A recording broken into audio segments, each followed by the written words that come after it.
Hello everyone, this is the finale of What If Naruto was actually helped by the third Hokage, and I hope you guys enjoy this video and to like, to subscribe, to share, and check out the playlist. To see more, comment down below. Now let's start the intro. They call me a god. They call me a god. They call me a god. Join my membership, the perks are great. It's in the description.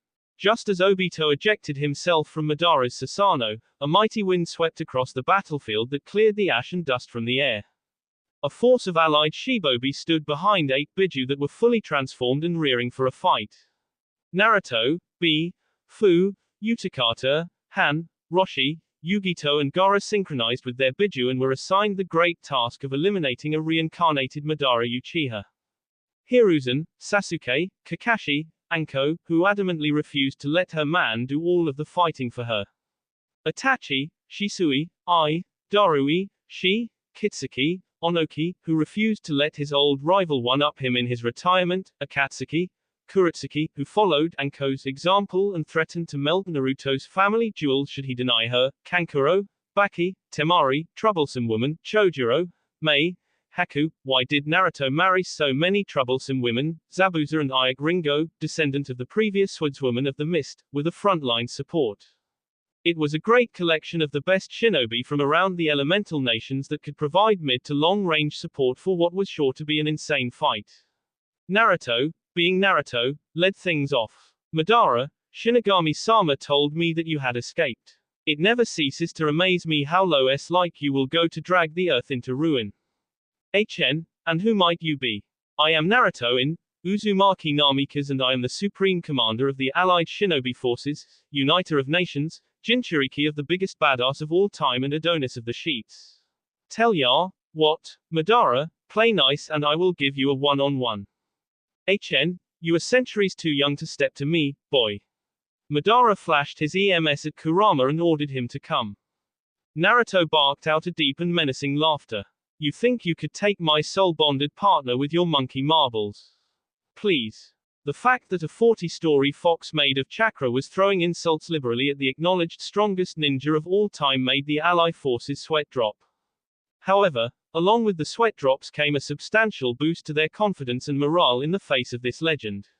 The sounds of battle and jutsu raged from all around the lake as the white Zetsu forces engaged with the allied shinobi. Naruto was getting updates from Inoki through his mental link and knew that his people could handle the damned plant monster. Madara became visibly frustrated at the disrespect this boy was showing him and was about to draw the 4 swords of the perfect Susanoo before he saw markings creeping up the sides of each transformed Biju. The markings were all different shapes and colors but they all said one thing, Sage Mode, S. Madara felt the further strengthening of these monsters and his blood began to boil. His lust for battle overtook him and a crazed smile appeared on his face. Surely not even his fight against Hashirama would push him as hard as 8 of the Biju, especially 8 Biju in Sage Mode. Naruto gave the mental command to his allies to step back and let the Biju handle the opening part of the battle. Until Madara's Susanoo was broken, only Ai, Tsunade, Itachi, Shisui, Sasuke and Onoki would provide support. The scale of the battle would be too great to risk allied shinobi in the crossfire. Naruto and Kurama stomped a paw on the ground and another massive barrier that was tinged a dark red sprung up around the island of Am. Shukaku stomped a paw on the ground and a massive sand rampart was constructed for the allied shinobi to spread out on and provide support. During these preparations, Madara drew the 4 swords of Susanoo and began to prepare a swing. Obito panicked not being able to use his Kamui ability and not being able to transform into the Susanoo. He panicked until he summoned the Sanbi and stood on top of its head. His smirk lasted all of 2 seconds when he was assaulted by 3 stage 3 Susanoos. Itachi and Shisui drove the Sanbi back to the other side of the island and over half of the allied shinobi present disappeared to support the fight between Uchihas. It should be noted that the battle arena was just over 3 square miles, the total area of the island of Am. As 2 different battles roared to life on the island, the allied forces were fighting valiantly against the army of White Zetsu. The initial battle was a massacre of the white creatures due to Earth-style shinobi hardening the earth and preventing Zetsu's subterranean travel. Thus, The Zetsu were forced to emerge from 10 meters inside the lake's edge. Much like the charge on Omaha Beach, Zetsu after Zetsu fell and piled on top of the other as they trudged their way through the waist-deep water. The fact that Zetsu didn't bleed was a mercy for the allied shinobi, otherwise there would have been enough blood leaked into the lake to dye it red. The remainder of the Konoha 12 fought side by side with their Konoha compatriots to deal death upon the white freaks of the Akatsuki. Sum kept Kiba on a leash because the overeager pup was about to break battle lines to charge at the Zetsu army. Hana smacked her brother on his head to reinforce her mother's point. The only hope to prevent wide-scale confusion was to maintain the battle lines and prevent White Zetsu from transforming into allied forces. In order to ensure this, shinobi were divided into 4-man squads that bore seal tags that linked their chakra. Even if Zetsu transformed into an ally, the other 3 would be able to identify it as an intruder. Shikamaru Nara was most definitely a genius for devising this battlefield strategy. Neji and half of the Hyuga, Rock Lee, Might Guy, the Inuzukas, the Akamaki and various other close combat fighters were the wall of death that the Zetsu would need to penetrate if they wished to enter Konoha's territory. Mid-range jutsu users were positioned directly behind them and raised on an earthen rampart to provide elemental support. The last line of offense was the weapons users composed of Ten-Ten, the Hyuga Bowman, the Yamanaka and other long-range types. The formation proved devastating and not a single White Zetsu was able to penetrate the front line of the Konoha defense. Similar battle configurations were found at all 8 encampments and the slaughter of the White Zetsu lasted for a full 3 hours. Back with Madara, he was stopped from swinging his Susanoo swords by a charge from Kokuo that set him off balance and stumbling backward. Gyuki took advantage of this and lashed out with Senjutsu reinforced tentacles to trip the massive purple chakra construct. Madara was able to prevent a total collapse as he made the Susanoo drop to one knee, spin on its arm and come up with a slash that sent Son Goku flying. Chomei performed a flyby and dropped an enormous veil of scale powder down on the partially immobilized Susanoo. Saiken launched acidic globs at the earth under Madara to soften it and corrode away his foundation. Matatabi sent one massive blue fireball after another at the purple enemy, which ignited the scale powder and caused a massive explosion. Kurama and Naruto formed 9 senjutsu, Oduma Raisin Shuriken, 1 in each tail, and hurled them at Madara's Susanoo. Madara was an ancient and powerful shinobi. In the past, there was only one man that could claim to be his equal. For his perfect form to struggle against such pests was unthinkable to him. He sustained blow after blow and was struggling to sense anything with the blinding obstructions and the enormous amounts of residual chakra on the battlefield. However, when he was forced to his knee and unable to get up, he sensed it. The battle-hardened shinobi sensed chakra so dense that it could be sensed around the elemental nations and there were 9 points of focus. Before Madara could come up with a substantial defense, his Susanoo was ripped apart by 9 jutsu of astronomic power. The 9 wind domes fused into one massive wind maelstrom that was nearly half a kilometer wide. The windstorm composed of billions of atomic wind blades eroded the Susanoo down and ate away at the chakra that composed it. Naruto and Kurama were huffing and puffing after that collaboration attack, as were the other transformed Biju.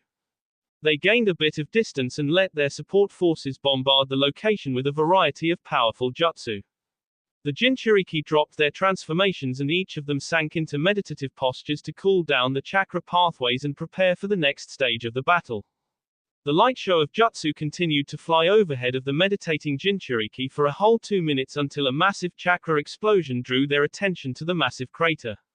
Each Jinchuriki rose with their Sage mode active and formed 2 clones apiece to continue to gather the natural energy that now hung thick in the battle environment. Madara was in pain, so much pain. That wind attack had eaten away his Susanoo and only the Preta path was able to save Madara from complete annihilation.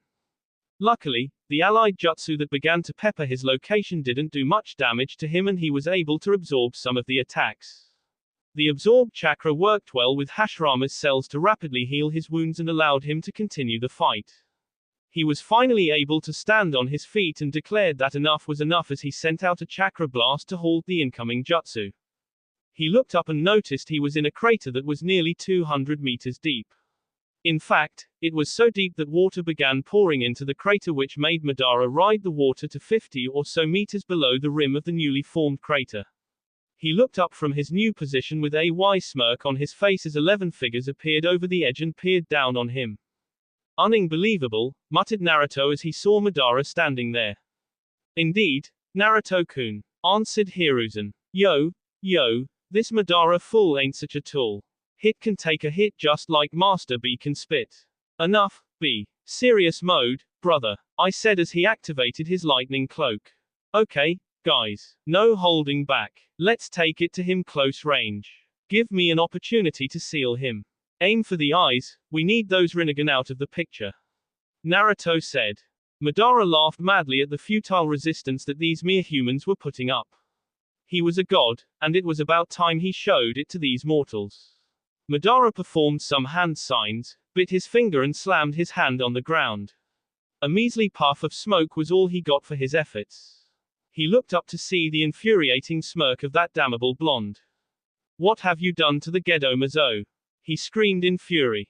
Naruto's smirk grew to encompass his whole face and he rubbed his index finger in mock pride under his nose. Ain't tellin' ya, you and your little statue of doom need some time apart. Madara's chakra flared, and he held up one hand and called out. Bansho Tenin and Naruto was ripped off of his feet and flew like a ragdoll toward Madara. Naruto's surprise didn't last too long, and he spun in midair to right himself. He saw Madara's arm transform into some blade that looked like a messed up, 8-pronged trident. The monstrosity looked like it would skewer Naruto, but Naruto created a shadow clone mid-flight to substitute with him and take his place. Madara was enraged further, and he dashed forward to impale Naruto with the bladed arm. Han stopped him mid-stride with a rapid kick that let out a gout of steam upon impact. Madara screamed as the steam burned his arm before he was struck from all sides by Senjutsu-enhanced Jinchuriki. Infuriated by these flies that were actually inflicting significant damage on him, Madara roared out, Shinra Tensei. The attack was infused with massive amounts of chakra, and it sent the Jinchuriki, the water in the crater and debris flying in random directions. Luckily, Sage Mode heavily fortifies the bodies of each Jinchuriki, so they only sustained minor damage, but now they were scattered. Madara appeared next to Utakata and drove a fist covered in lightning through his right shoulder. Utakata screamed out in pain as Madara attempted a killing blow. Naruto flashed in front of Madara, deflected his lightning-covered fist and lashed out with a right cross that catapulted Madara into the far side of the crater. Naruto created a clone to evacuate Utakata to the back lines to receive medical healing. Madara's head was spinning. The Kyuubi Jinchuriki sure packed a punch and it infuriated Madara further. Why didn't Shinra Tensei activate when I tried at that time? I will need to test it further. Madara's reflections were cut short as he was forced to deal with another bombardment of Senjutsu-hardened fists and kicks. Getting frustrated, Madara called on his power once again and this time another magnificent burst of gravity escaped him and sent his opponents flying. However, it seemed like the Kyuubi Jinchuriki and the flying girl found a way to mitigate his attack. Naruto was picking up on Madara's attack sequence and if his hunch was right he wouldn't be able to use that Shinra Tensei thinger, Magaja again for a few seconds. Naruto sent a verbal command to Fu to attack Madara first and he would follow up. After their 1-2, which Madara was able to parry both blows with minimal damage, Killer Bee and I appeared in a burst of speed and caught Madara in a double lariat decapitation technique. Madara's instinctual activation of the Stage 1 Susanoo was the only thing that saved his life during that attack. Despite the spectral ribcage coming to his defense, Madara coughed up a lungful of blood from that impact. I and B jumped back at that point to reset the fight and get further instructions from Naruto. Back in the Battle of the Uchihas, Itachi and Shisui performed combination attacks with their Susanoo forms to drive Obito and the Sanbi back in a very ungraceful stumble.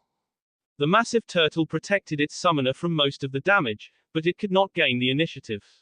Not only were sword swings and shield bashes hitting its hardened shell, but arrows were flying in the gap between attacks to constantly keep Obito and the Sanbi under control. The massive turtle bellowed out a mighty roar as an arrow sunk into its exposed belly. Obito appeared to yank on a purple, ethereal chain of chakra that surrounded the Sanbi's neck to get it back under his control. Obito took position in the turtle's mouth and the turtle rolled into a ball of hardened armor. The turtle began spinning and deluges of water sprayed out from its sides as it rolled across the destroyed terrain. It looked like the armadillo god of the league, Ramus, spinning its way across the battlefield with water geysers that acted like the blades of a chariot to cut its foes down. Unfortunately for the Sanbi, the Susanoo forms of the Uchiha brothers were more than enough for the Sanbi. Itachi's Susanoo crouched low as the turtle hurled itself his way. As the turtle impacted his shield, Itachi performed a mighty jump thrust that sent the spinning turtle flying into the air. Sasuke landed a three-shot combo of Susanoo arrows empowered by the flames of Susanoo, Amaterasu, on the turtle's tail. The Biju roared out in pain as the black flames began eating away at its tails. Shisui followed up with bisecting sword slices. The mighty blue blades of Shisui's Susanoo impacted simultaneously on the sides of the massive turtle and sent chunks of its shell flying everywhere as the blades dug into its hardened chakra flesh. Obito was on the back foot. Normally, he would use his Kamui ability to create opening and avoid enemy attacks. Now, he was unable to activate the ability and he knew it had something to do with this cursed barrier.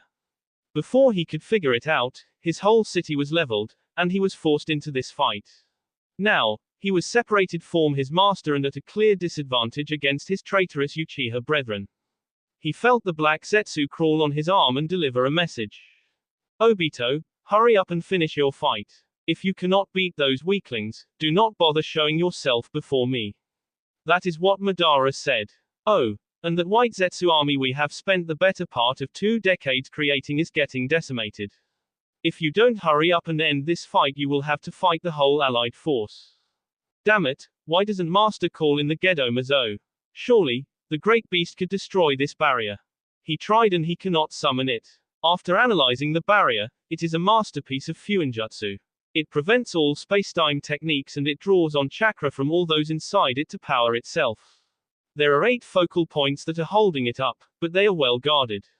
Black Zetsu said in a gravely and irritated tone. Quote. Well, Sanbi is on its last leg, useless ing turtle. Can I count on your assistance? Black Zetsu sighed as it melded into Obito's left half. The part of Obito that was composed of Hashirama's white goop was now covered by Black Zetsu. It provided a significant power surge to Obito and would be necessary for the next part of this fight. As Sanbi almost died, Obito pulled it back into himself with the purple chains. It was rather disturbing for the Uchiha brothers to witness a giant turtle pulled into a human being. Well, Itachi, Sasuke, Shisui and Kakashi. Long time no see to my old ex-friend. Obito said with a torturous tone as he removed his mask. He was counting on some psychological torture to take out one of his opponents. Obito, how? Kakashi stammered out as he gaped at his supposedly dead friend. Oh, you know, typical story. I sacrifice myself for my friend and ask him to do one thing. One calmy damn thing. Protect Rin. Then guess what happens? I finally recover with the aid of Madara Uchiha and the first thing I see when I go looking for my old friends is you putting a Chidori through Rin's heart. So, don't stand there acting all high and mighty, Kakashi Hatake. You did this. Everything I do is to create a world with Rin in it. Sasuke chuckled lowly. You are pathetic. And Uchiha losing himself to despair over one girl when you could have come back to the support of our entire clan. Sasuke's Susanoo grew from stage 3 and was now fully armored and stood 50 feet higher. Calm down, Ototo. This pathetic excuse of an Uchiha isn't worth getting riled up over. Itachi's monotone cut across the battlefield and had the simultaneous effect of calming Sasuke and enraging Obito. Shisui barked out a laugh. So, cousin, you betrayed our clan and tried to incite a coup d'etat in order to do what? Get a girl back that never loved you. I remember Rin, she would always swoon over Kakashi, and you would rant non-stop about it. Get a hold of yourself. You are an embarrassment to the Uchiha. The bashing of Obito had the side effect of breaking Kakashi from his depression and Kakashi activated his Ms. Obito, you have strayed from the path. The Kyuubi attack, the Uchiha rebellion, the bloodline purge in Kiri, and Kami knows what else. For Rin's sake, I will put an end to your torturous existence. Unfortunately, I have recently become acquainted with the Shinigami, and she will most definitely send you to Yami to feast upon your soul. Obito shuddered at the thought before rage overtook him and he launched himself at Kakashi. Kakashi parried a right cross and jumped the leg sweep. He lashed out with an airborne mule kick that threw Obito back and Kakashi backflipped to land 10 feet away on his feet. Itachi, Shisui and Sasuke let their Susanos dissolve and drew their katanas. Each of their weapons enhanced by Uzumaki chakra flared to life. Sasuke and Itachi's katanas became encased in dense lightning chakra while Shisui sheathed his blade in fire. Obito drew out a katana and Madara's gunbi fan to repel their attacks. The master-class Kenjutsu fight lasted for the next 10 minutes with the Uchiha brothers and Kakashi swarming around Obito. Obito and Black Zetsu sustained significant damage, which Zetsu tried to heal with Hashirama's cells. However, the damage was too great, and the chakra drain on Obito was taking its toll. The allied Uchiha jumped back and flipped through hand signs as Kakashi performed one more distracting attack. In unison, the three brothers called out, Kaiten, majestic flame annihilation. From three sides, great and expanding waves of flame collapsed on a panting Obito. Obito flipped through seals and called out, Mokuton, great forest emergence. As Obito slammed his hands on the ground, chakra-reinforced trees sprouted out of the ground on all sides and rushed to meet the deadly flames. Once the dust and ash cleared, a burned forest remained and a heavily singed Obito was on one knee in the middle of the destruction. Shisui used his lightning-fast speed to appear behind Obito and he attempted to place a sealing tag on Obito. As Obito spun, Itachi and Sasuke appeared on either side of Obito's back and each of the slapped a chakra lock, sealing tag. Sasuke's tag happened to land on Obito's left arm, which was encased in Black Zetsu. As the tags engaged, Obito collapsed, and the black half of his body seemed to melt off of him. Sasuke saw this and performed an Uzumaki seal, evil containment seal, on the black puddle. Kanji began to surround the Black Zetsu and it began sucking the puddle into the sphere of Kanji. Rather than disappear into a sealing tag, the Kanji hovered in midair as the Black Zetsu creature was completely sucked into the glowing blow sphere of Kanji. The creature's shrill screams of, Mother, and, Kaguya-sama, ceased as the Kanji imploded in on itself. Everyone present looked at each other with shock and disgust in their eyes at what they just witnessed, the end of Black Zetsu. Obito lay on his back, motionless and panting for breath as the Uchiha brothers and Kakashi stood over him. Naruto's influence had kept their rage tempered and their lust for revenge sated for so many years, but nothing could stop them now. Sasuke took his katana and severed Obito's left arm from the shoulder down.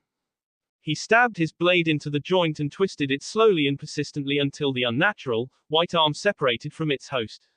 Shisui took the right arm, but he started by severing fingers, then hand, then forearm, all the way up to Obito's shoulder. He cauterized the wound at the shoulder to prevent him bleeding out. Itachi simply severed his right leg in one clean slash and turned away from the screaming and defeated Uchiha. Kakashi had tears falling freely from his eyes at the memory of his best friend.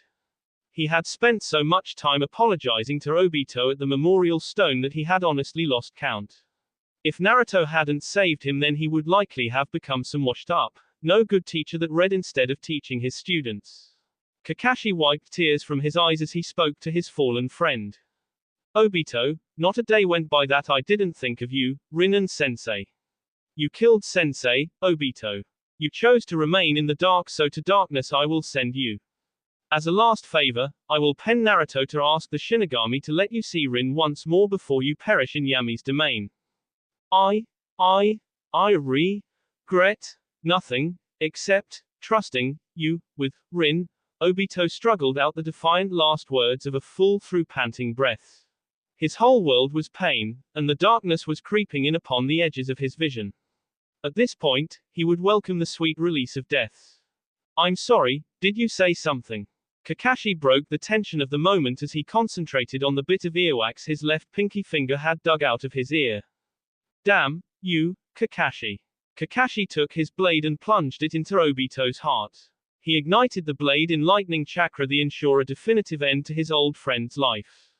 Kakashi sighed and let go of the blade before he fell to his knees and began to weep. Itachi and Sasuke moved to comfort their senpai. Shisui simply looked up at the sky and prayed to his fallen ancestors. A look of serenity was on his face as he realized his clan was finally avenged and could find peace in the pure world.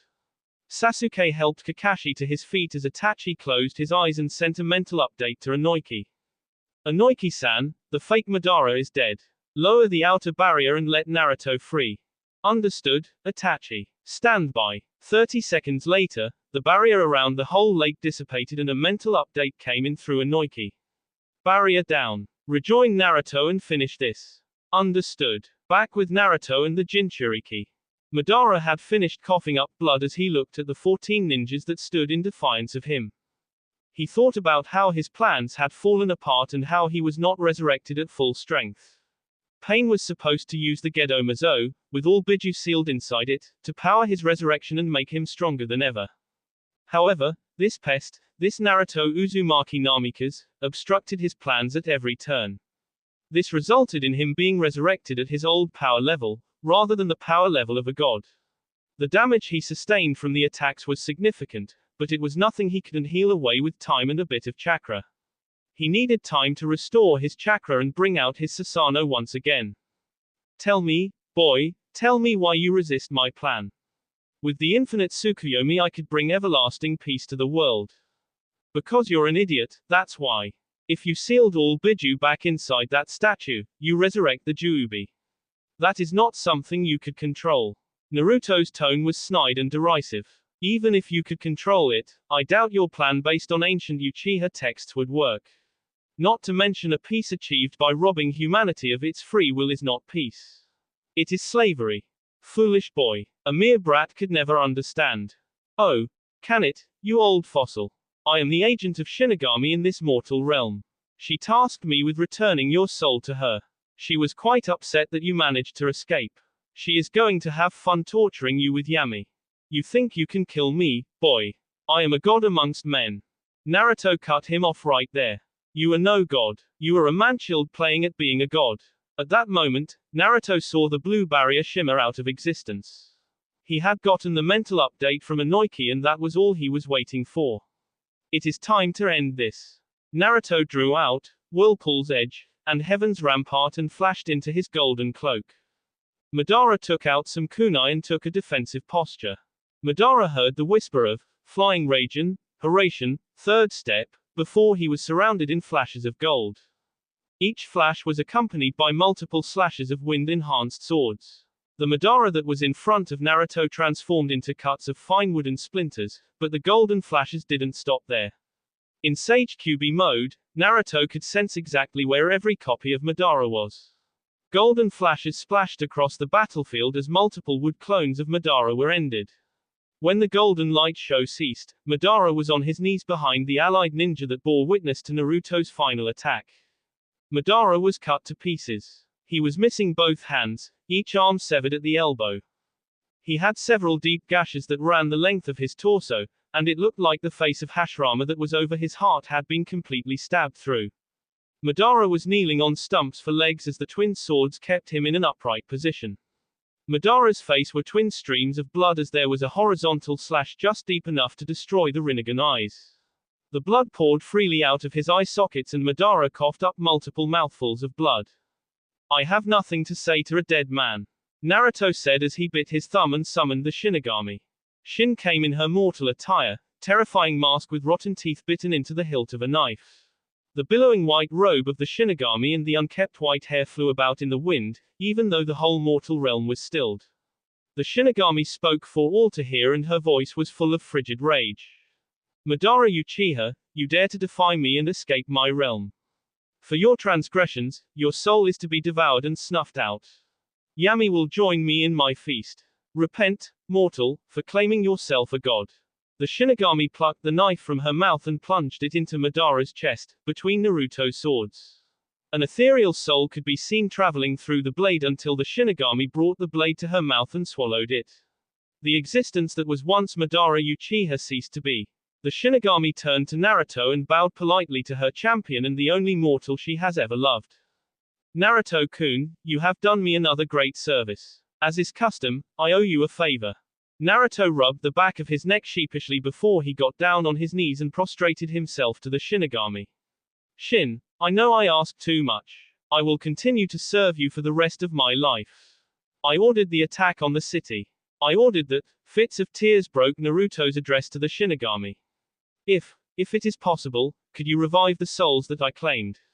It wasn't meant to be this way. They were innocent. If not for Madara, I would not have ordered that attack.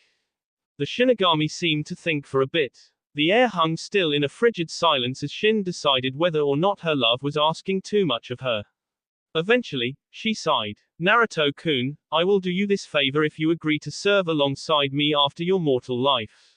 Alongside you. Naruto looked up with tear-streaked eyes. A sight that made Shin's heart break. Yes, you will become my king of death once your mortal life has ended. What of my wives and family? He asked hesitantly. They can take positions in my court. I have grown fond of them, and I am sure your ancestors will be of similar caliber. Shin answered in a dismissive manner, as if waving off his concerns. Does that mean that you will marry me? Naruto asked, and his depressed mood was replaced with a gigawatt smile. The Shinigami visibly swooned, and known only to her she squealed like a schoolgirl in her mind.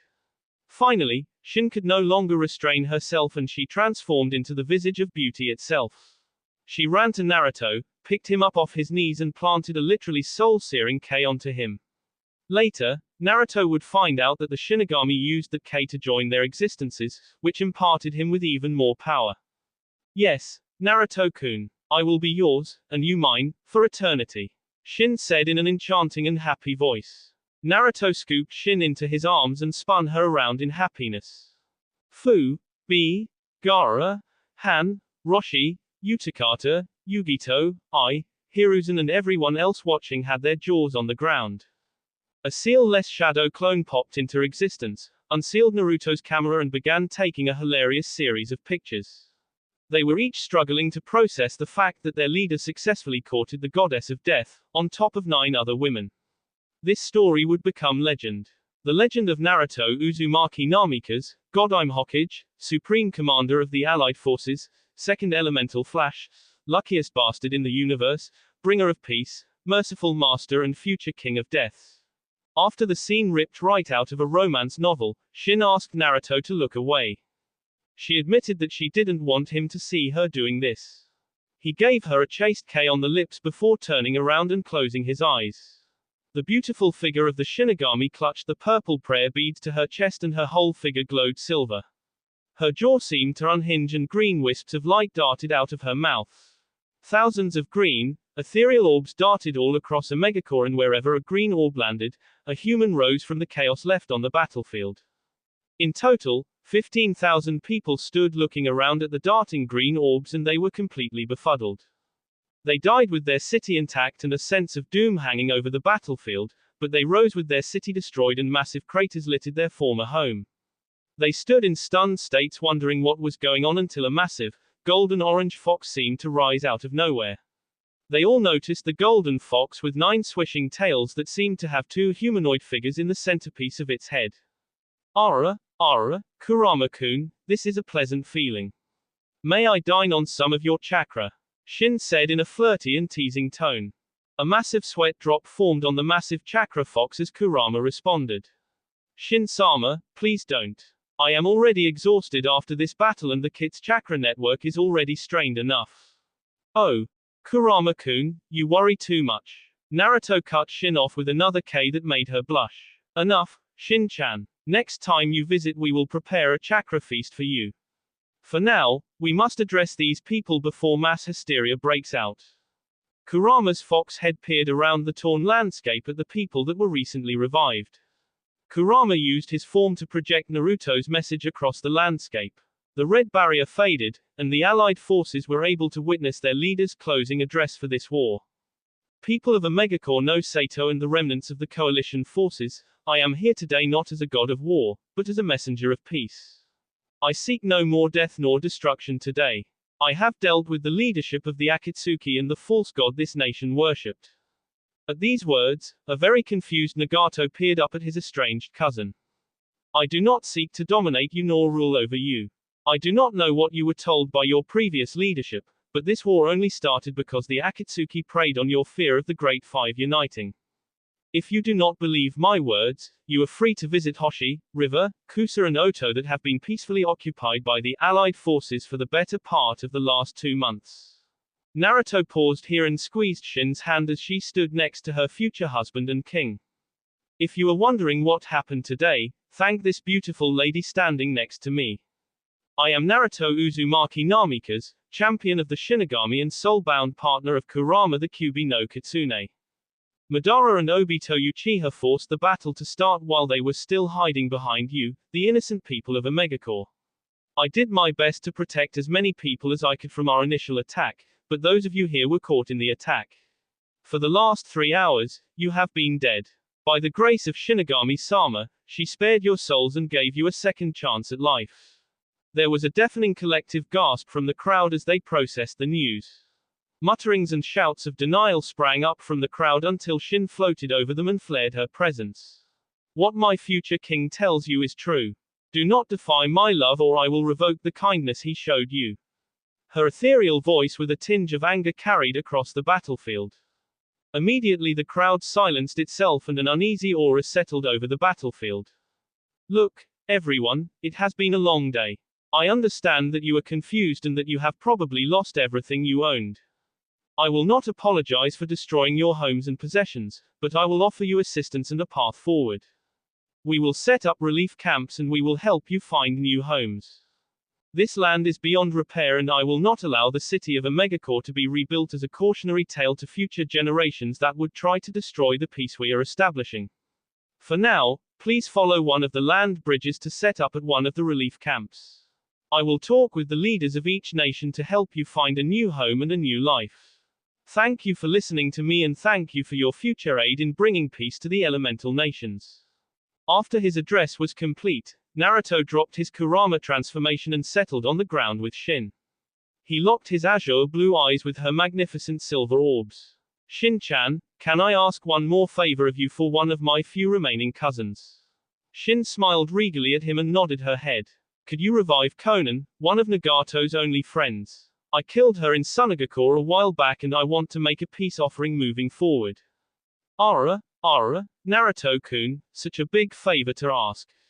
Shin put a playful finger on her chin and a mischievous smile played across her lips. I think the price for such a favor is one night of my choosing in my realm where you will fulfill any desire I may or may not have. Naruto smirked and Kei his newest fiancé. Shin made one of her prayer beads glow and before he knew it Konan was standing in front of him. She was incredibly confused by what was going on and she tensed and jumped into a battle stance as she processed Naruto's visage. Now, Konan-chan, is that any way to treat somebody that just revived you and Nagato? Naruto's tone was playful and diffusing. Konan's eyes widened and her lips began to tremble. What did you do to Nagato? Naruto sighed and ran a hand through his dirty and clumped hair. Konan, a lot has happened. Let's go find Nagato so that I can sit you two down and explain things. Nagato was confused as he watched the intrepid blonde address his people. People all around him recognized him and looked to him for guidance. The ringed eyes that he had grown accustomed to were now a deep violet. He was addressing his people when a swirl of wind announced that somebody just appeared next to him via a shunshin. Nagato turned around and then his jaw hit the floor and he dropped to his knees in disbelief. The one he loved most in the world, last light in his life, the one he had lost, the most beautiful woman in the world to him was standing next to his previous enemy. Tears flowed freely out of the deep violet eyes and in a choked and cracked voice, he spoke. Konan, how are you alive? Konan rushed to Nagato and dropped to her knees to embrace him in a hug. Her blue hair rubbed against Nagato's face and made for a tender embrace. I don't know, she whispered. Naruto coughed into his hand, which broke the tender moment and brought their attention to him. A crowd had gathered around and was now listening in. Look guys, would you just accept that I am awesome, and I forgive you? Nagato edged his head to the side and Konan just looked at him like he was stupid. Naruto sighed before he continued.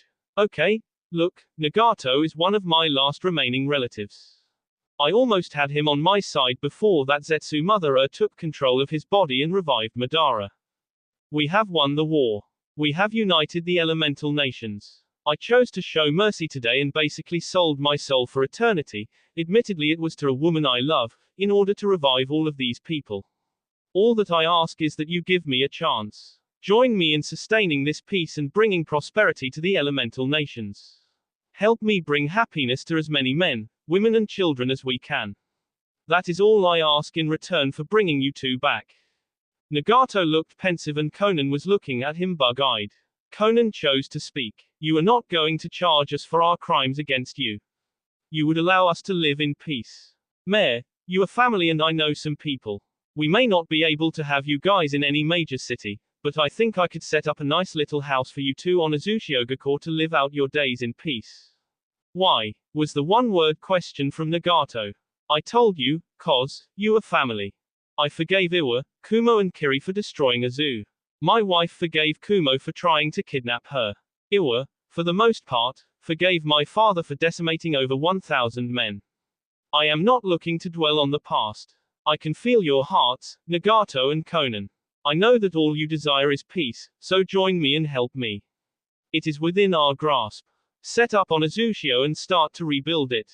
I am sure many people will wish to join you in time and I would love to see my home rebuilt. Nagato stood on shaky legs and pulled Naruto into a hug while repeatedly whispering two words, thank you. Conan joined the hug and thanked Naruto as well.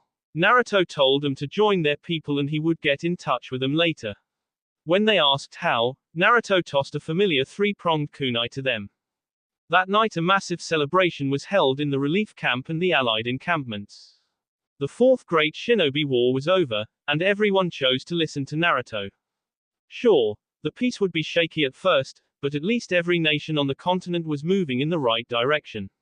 Naruto partied with the Konoha 12, his strategic council, the Kages, his wives and many of the troops he had the honor of leading throughout the war.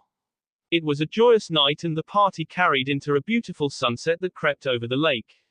The sun shone over the fallen form of Omegakure as a new light of hope for the future of peace.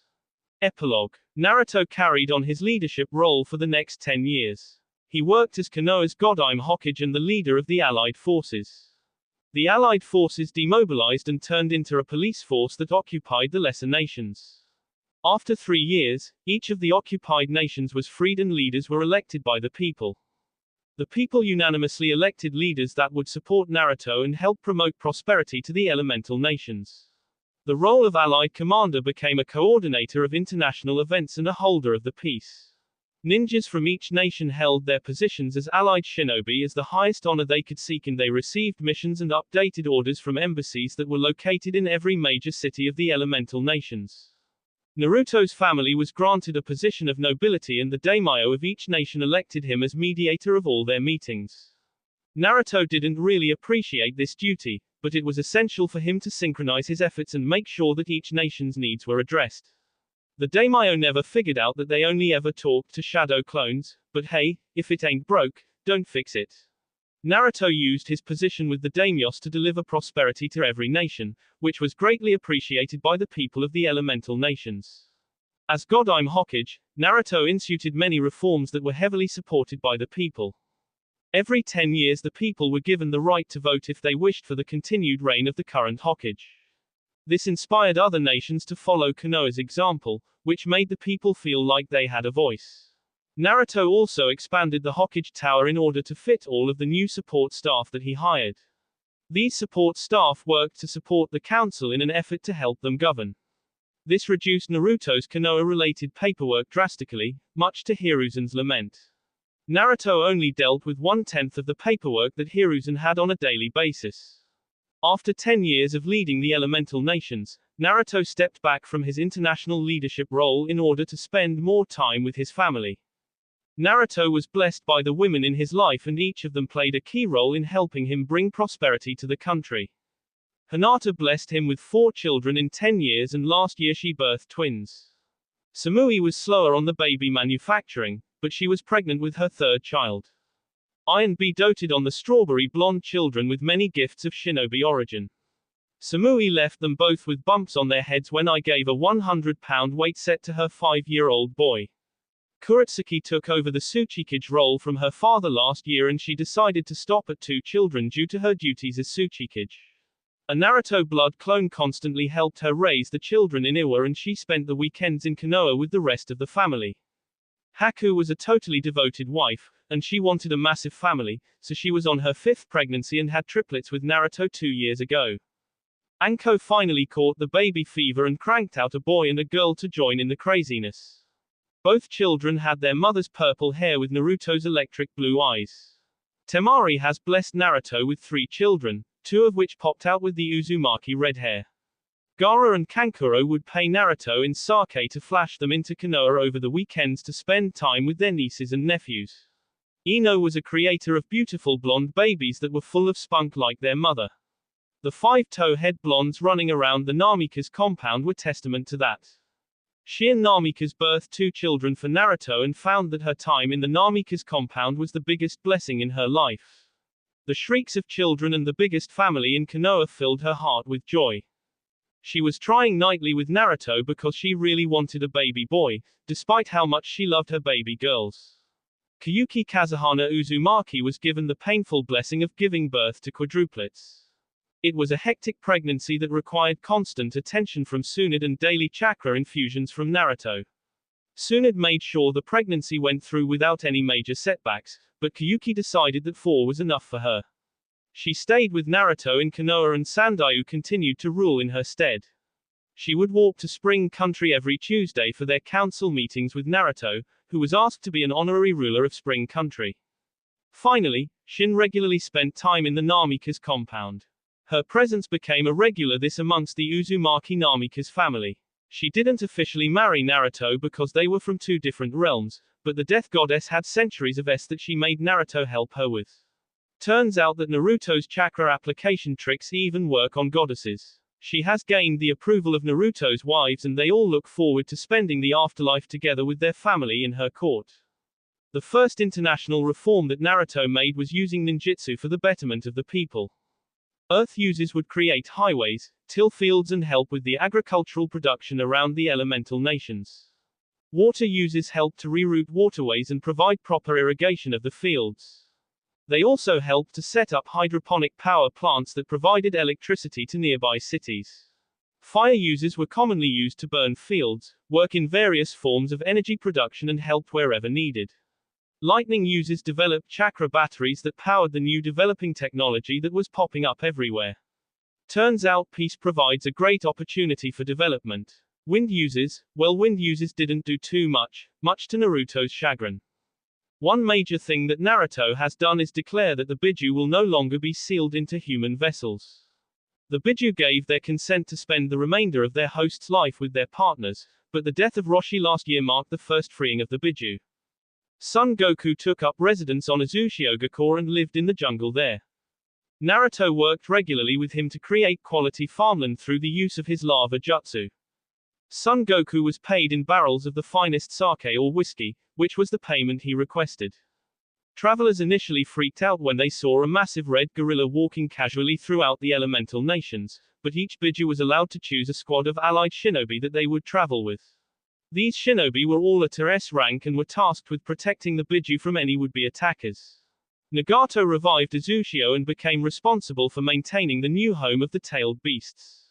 When Isabu, the Sanbi Biju, reformed, Naruto negotiated with him, and he now inhabits the waters around Uzushiogakure.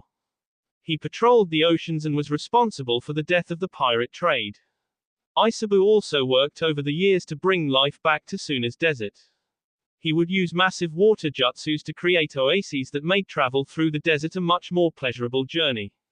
This in turn boosted Suna's economy and created a lifelong debt from Suna to the Uzumaki Namika's family.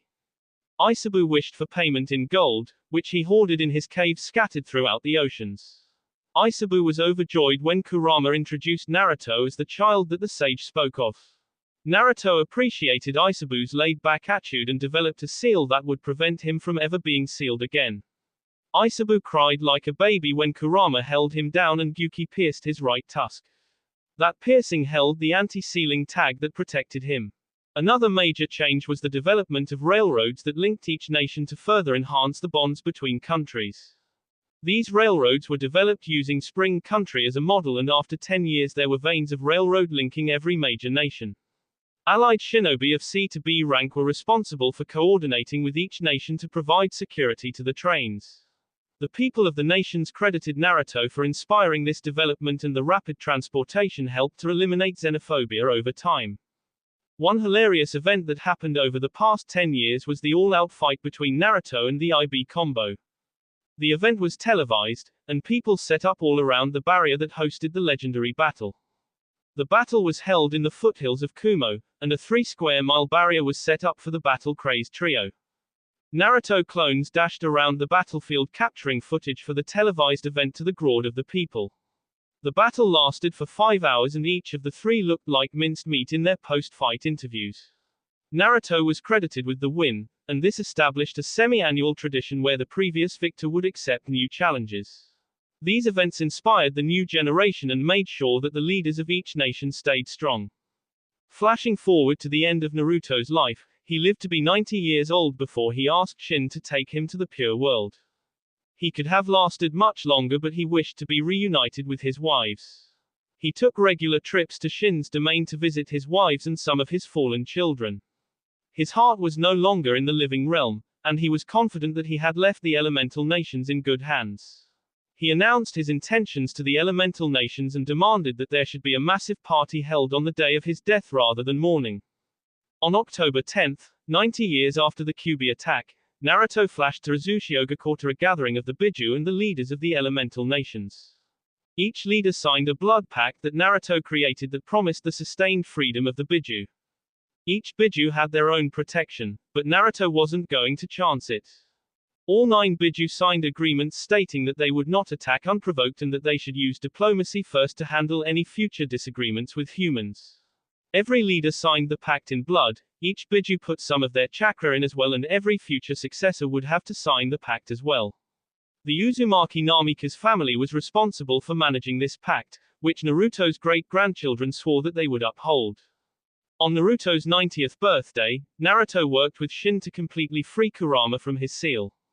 Kurama rarely spent time in the seal, but he still appreciated the freedom that his partner gave him. Kurama cried as he said his goodbye to Naruto, gave a final address to his family and the people of the elemental nations. To my family and the people of the elemental nations. It was 82 years ago that I promised Kurama that I would bring peace to the elemental nations. It fills my heart with joy to have lived in this peace for the last 70+ years. To my descendants, you are the light of my life. I am so proud of each of you. For those that lost count, I was the last Uzumaki and Namikaze. My family now stands 400 strong. To my family, I ask that you remember that family comes before all. I recommend that to everyone listening as well. Continue to work together, continue to prosper together and reach new heights. I believe in my people. I believe in our future. This old man has a tendency to ramble on, so before I talk your ear off, let me tell you this. I love you all. It was the desire to protect the people I love that gave me so much strength. Live your life with love and know that I will continue to watch you from the pure world. That will be all for this video. Be sure to like, subscribe, share, and comment down below for more videos. Goodbye.